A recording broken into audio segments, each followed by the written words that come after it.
And the reveals just keep on coming. Good evening. This is Nicholas from Gandora Gaming, and this is my third video of the night, and this is not my last. We have one more video after this, which is kind of insane. Not only do I still have to go over the Paymaker cards, which is this video, but we also have a new Junk Art Warrior and a new announcement for what's it called, Earthbound Immortal support. So I'll have to go into that as well. But yeah, they just keep printing out more and more cards. And they're just like, screw it. No one gives a shit about Animation Chronicles from last year. Let's just like dump everything all in one night and then go from there. Because all these reveals have been from Animation Chronicles, which I haven't realized until now. So like, you know what? This set comes out whenever. No one cares about it. Let's just dump it all in one night and go from there. Which is, I think, kind of insane. And we kind of should have knew about the Dark World support, because they literally posted a article about Fabled Dark Worlds now with Chaos Angel, as like a whole like article about it. So I guess we should have known that we were getting new Dark World cards, or at least new Fabled cards. So who knows? They will get both. We already have the Dark World card. They will get some new Fables. But that's not even what this video is about. This is all about Paymaker. And it's 3 new cards. We have a new spell card and 2 new trap cards we gotta go over. I don't know if they're any good. Let's just read them and find out. So first things first, we have Drastic Draw. It's a normal spell card. You can only activate this card once per turn.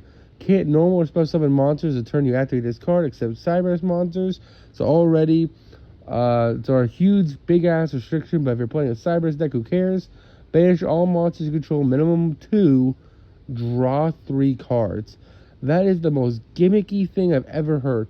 It basically says, hey, banish your field, you're locked in the Cybers, draw 3. Man, if it didn't say banish all monsters on the field, and this card just said, hey, if you control 2 Cybers, you're locked in the Cybers for the rest of the turn, draw 3, I would say this card's a really playable one-of. That's not searchable.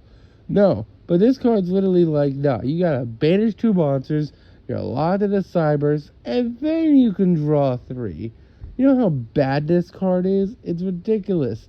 I thought, like, oh, the traps would be bad and the spell card's good. No, this is awful. Like, you have to banish 2 monsters on the field. No, it isn't like he gives you a choice. You banish all monsters you control. Minimum 2. So you have to have at least 2 monsters on field that are already Cybers. That's awful. Why would you do this? Don't play this card. Alright, so next, we have Transition Rollback. That's a normal trap card. You can only use the first and second effect of this card once per turn. You can only use once that turn. Pay half your life points. Okay, off to a bad start, unless you're playing Dynamorphia. Pay half your life points. Target 1 normal trap in your opponent's graveyard, except Transition Rollback. This effect becomes that trap card's effect until the end of the turn. You banish this card from graveyard. Pay half your life points, target 1 normal trap in your graveyard, except Transition Rollback. This effect becomes this trap effect until the end of activation. Is this accidentally Dynamorphia support? What? This is like a weird trap card you would play in Dynamorphia, because basically, forget about the first effect. The first effect is ass. If you're not going against Labyrinth or something, you'll never get that first effect off. But the second effect, banish this card from your graveyard, pay half, target 1 normal trap in your graveyard, and this card becomes that affected when that card is activated. Wait, what? Its second effect is banish this card from your graveyard, pay half your life points, and target 1 normal trap in your graveyard, and then it becomes this trap effect when that card was activated. So it's basically saying, hey, it has 2 effects. First effect is you pay half to copy an effect in your opponent's graveyard. Second effect is you pay half in your graveyard, and then it copies an effect in your grave besides himself. That's a really weird gimmicky card. I could see Dynamorphia playing it in a mirror match or like against Labyrinth, because you like copy like a Compulse or something, and then on your turn you can copy like a Dynamorphia fusion, which is really, really cool.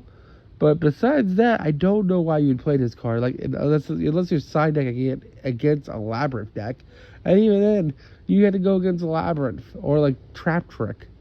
That's just bad. That's just a bad card. Alright, so now the last trap we have is a continuous trap. It's called Code Hacked. It's cyber monsters you control can't be destroyed can't be destroyed by opponent's card effects. Already to a good start.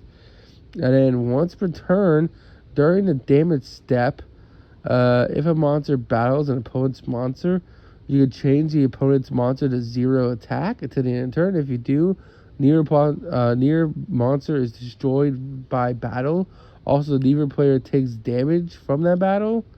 And then when your opponent activates a card or effect set during the damage step while you control a Code Talker monster, you banish this card from your graveyard and negate the activation. And if you do, the attack monsters gain 700. But funny enough, this card is actually playable in G Golem.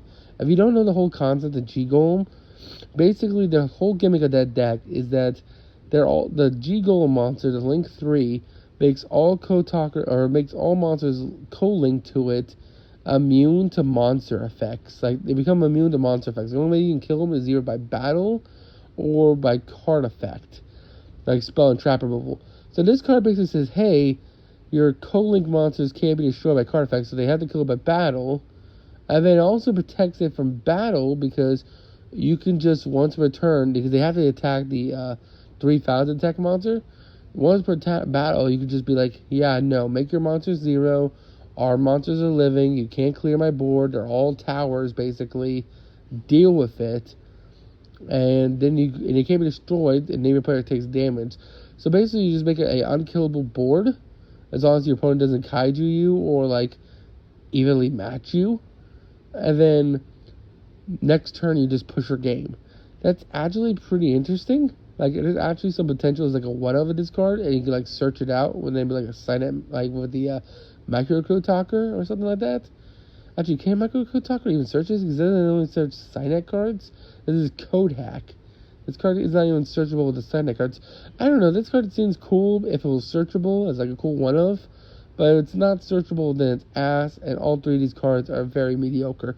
But that's really about it. I hope you all enjoy. That was my video for this, and one more video to go. Hope you all enjoy. See you on the next one. Bye.